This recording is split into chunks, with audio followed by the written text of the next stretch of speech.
চলতি ঘটনা নিয়ে বিএনপি সঠিক সিদ্ধান্ত নিয়েছে, আরেকটি চমৎকার সিদ্ধান্ত নিয়েছে, সুন্দর সিদ্ধান্ত নিয়েছে এবং বিএনপি তাদের নিজেদের শক্তি বাড়ানোর একটা উদ্যোগ নিয়েছে। এতে বিএনপিতে একটা নতুন মাত্রা আসবে বলে আমরা বিশ্বাস করি। এই সম্পর্কিতই কিছু খবর বিশ্লেষণ সহ আপনাদেরকে শোনাবো। দর্শক, আমরা কথা বলছি 14 জুন 24। চলতি ঘটনা কি? বর্তমান সময়ে আলোচিত ঘটনা হচ্ছে আজিজ বেনজির আনোয়ারুল আজিম আনার আওয়ামী লীগের দুর্নীতি অপকর্ম। এটাই হচ্ছে চলতি ঘটনা। কিন্তু আওয়ামী লীগ এই ঘটনাকে নানানভাবে ধামাচাপা দেওয়ার চেষ্টা করছে। কখনো কোটা ইস্যু সামনে এনে ঘটনাকে ধামাচাপা দেওয়ার চেষ্টা করছে, কখনো তারেক রহমানের বিরুদ্ধে কথাবার্তা বলে ঘটনার সামনে আনার চেষ্টা করা হচ্ছে, কিন্তু কোনো লাভ হচ্ছে না। বিএনপি বিষয়টা ছাড় দিচ্ছে না। বিএনপি সুন্দর সিদ্ধান্ত নিয়েছে। এই যে দুর্নীতি, মানে আজিজ বেনজির আনার আরও দুর্নীতিকে উৎসাহিতকরণের যে সরকারের বিভিন্ন সিদ্ধান্ত, কালো টাকা সাদা করা, একেবারেই নামমাত্র ট্যাক্স দিয়ে, মানে এই বিষয়গুলো নিয়ে জনগণের মধ্যে লিফলেট বিতরণের একটা সিদ্ধান্ত নিয়েছে। এতে দেখবেন যে এখন যারা জানে না আওয়ামী লীগের এই আজিজ বেনজিরের ঘটনা, তারাও জানবে। একেবারে আনাচে কানাচে চায়ের দোকানে দেশের প্রত্যেকটা মানুষের কাছে আওয়ামী এই অপকর্ম পৌঁছে দেওয়ার একটা উদ্যোগ নিয়েছে বিএনপি। সুন্দর। সাংগঠনিক শক্তি বাড়াতে মাঠে তৎপর বিএনপি, দুর্নীতি নিয়ে লিফলেট বিতরণের সিদ্ধান্ত। রাইট, সাংগঠনিক শক্তি বাড়াবে। সাংগঠনিক শক্তি বাড়াতে পারলেই কিভাবে বাড়াবে সেটাও আমরা বলবো। বিএনপিতে নতুন মাত্রা আসবে। সাংগঠনিক শক্তি জোরদার করতে মাঠ পর্যায়ে তৎপরতা বাড়িয়েছে বিএনপি। এর মধ্য দিয়ে নতুন আন্দোলনের প্রস্তুতি নিচ্ছে দলটি। প্রাথমিক পর্যায়ে জনস্বার্থ সংশ্লিষ্ট বিভিন্ন ইস্যুতে কর্মসূচি পালনের পরিকল্পনা করছে বিএনপি হাইকমান্ড। এর অংশ হিসাবে ক্ষমতাসীন আওয়ামী লীগের সাধারণ সম্পাদক আওয়ামী লীগের সরকারের মন্ত্রী, এমপি ও আমলাদের দুর্নীতির তথ্য সম্মিলিত লিফলেট বিতরণ করা হবে। এই তথ্যে আজিজ বেনজিরের তথ্যগুলো খুব সুন্দর মতো থাকবে, কারণ তারা তো আওয়ামী লীগের সিকিউরিটি গার্ড ক্ষমতার।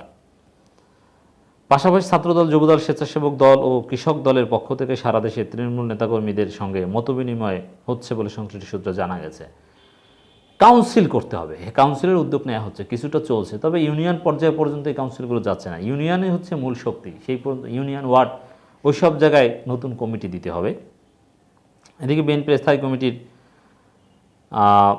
এক সভায় দলের জাতীয় কাউন্সিলের বিষয়ে ফের আলোচনা হয়। কমিটির সদস্য সালাউদ্দিন আহমেদ অনির্ধারিত আলোচনায় বিষয়টি উত্থাপন করলেও বিএনপি মহাসচিব মির্জা ফখরুল ইসলাম আলমগীরও সহমত পোষণ করেন। আসলে মির্জা ফখরুলের বিরুদ্ধে আমরা যে প্রশ্ন ছুড়ে দিয়েছি, তাতে মহাসচিব হিসেবে দায়িত্ব পালন করার নৈতিক ভিত্তি তার নেই। তাকে অবশ্যই মহাসচিব পদ থেকে পরিবর্তন করতে হবে। আকীদায় সমস্যা রয়েছে মির্জা ফখরুলের। কাউন্সিলের পক্ষে তিনিও যুক্তি তুলে ধরে বলেন, এখনই কাউন্সিল করার সময়। দলের ভারপ্রাপ্ত চেয়ারম্যানও তাদের বক্তব্যে সায় দেন, তবে এ নিয়ে আলোচনা বেশি দূর এগোয়নি। এর মানে কাউন্সিল হবে, তবে দলের একটা অংশ এবছরই ডিসেম্বর, মানে আগামী 6 মাসের মধ্যে কাউন্সিল শেষ করতে চাচ্ছে। এটা কঠিন হবে, চেষ্টা করা হবে এই ডিসেম্বরে কাউন্সিল করার। বিএনপি নেতারা জানান, কাউন্সিল করলেই বিএনপিতে নতুন মাত্রা, নতুন উদ্যম আমরা দেখব। বিএনপি নেতারা জানান, দ্বাদশ জাতীয় সংসদ নির্বাচনের আগে সরকার পতনের দাবিতে টানা এক দফা আন্দোলন করতে গিয়ে নানা কারণে ক্লান্ত হয়ে পড়েন দলটির নেতাকর্মীরা। প্রায় 28,000 নেতাকর্মীকে গ্রেপ্তার ও কারারুদ্ধ করা হয়। ইতিমধ্যে তাদের প্রায় সবাই কারামুক্ত হয়েছেন। ফলে আবারও সাংগঠনিক শক্তি বৃদ্ধির মাধ্যমে নতুনভাবে আন্দোলনে নামতে চায় বিএনপি। হ্যাঁ, কারামুক্ত সবাই হয়েছেন, কিন্তু নতুনভাবেও আবার কারারুদ্ধ করা হচ্ছে। That's also right. খোঁজ নিয়ে জানা গেছে, সেনাবাহিনীর সাবেক প্রধান আজিজ আহমেদ ও পুলিশের সাবেক প্রধান বেনজির আহমেদের দুর্নীতির ঘটনায় সরকারের মনোভাব নিবিড়ভাবে পর্যবেক্ষণ করছে বিএনপি। পাশাপাশি সরকার গুরুত্বপূর্ণ পদে দায়িত্ব পালন করা বর্তমানের সাবেক শীর্ষ কর্মকর্তা এবং ক্ষমতাসীন দলের সাবেক ও বর্তমান এমপি, মন্ত্রী এবং এদের ব্যক্তিগত দুর্নীতি অনুসন্ধান করা হচ্ছে। এজন্য একটি কমিটি গঠন করা হবে। পাশাপাশি সরকার সংশ্লিষ্ট দুর্নীতিবাজ কর্মকর্তা ও মন্ত্রী, এমপি ও নেতাদের দুর্নীতি নিয়ে লিফলেট বিতরণ করবে দলটি। এটা ভালোভাবে করতে পারলে, রানিং দায়িত্বশীল কারো নামে লিফলেট ছাপিয়ে দিতে পারলে দেখবেন যে অন্য দুর্নীতিবাজরা দৌড়ের উপর থাকবে, যে কার নাম চলে আসে।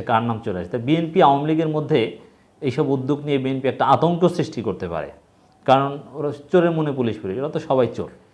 অতএব বিএনপি সাহস করে রানিং কয়েকজনের নাম প্রকাশ করতে পারলেই দেখবেন যে তোলপাড় তৈরি হয়ে গিয়েছে। BNP should do it. BNP নীতি নির্ধারকদের মতে, দেশ পরিচালনায় আওয়ামী লীগ সরকার ব্যর্থতা, সীমাহীন দুর্নীতি এবং ভয়াবহ অর্থনৈতিক সংকট সহজে কাটবে না। আগামী দিনে ক্ষমতাসীনদের দুর্নীতি, অর্থনৈতিক সংকটকে সামনে রেখেই ফের আন্দোলনের ভিত তৈরির লক্ষ্যে কাজ করছে তারা। সর্বশেষ গত 3 জুন অনুষ্ঠিত স্থায়ী কমিটির সভায় সব বিষয় ছাড়াও সাংগঠনিক বিভিন্ন গুরুত্বপূর্ণ বিষয়ে আলোচনা হয়, রাইট? সরকারের এই দুর্বলতায় হাত দিতে হবে। অর্থনৈতিক সংকটের সমস্যার সমাধান হতে যাচ্ছে না, বরং বাংলাদেশ ঋণের ফাঁদে আটকে যাচ্ছে। আপনাদেরকে আলাদাভাবে আলোচনা করে তথ্যপত্র দিয়ে শুনিয়েছি যে দর্শক, বিএনপিতে নতুন মাত্রা আসছে হয়তোবা, এবং চলতি ঘটনা নিয়ে লিফলেট বিতরণের সিদ্ধান্ত নিয়ে বিএনপি সুন্দর কাজ করেছে। সফল হোক বিএনপি লিফলেট বিতরণ। আওয়ামী লীগের অপকর্ম দেশের আনাচে কানাচে প্রত্যেকটা মানুষের কাছে ছড়িয়ে পড়ুক। আওয়ামী লীগ এই লিফলেট আতঙ্কে ভুগুক।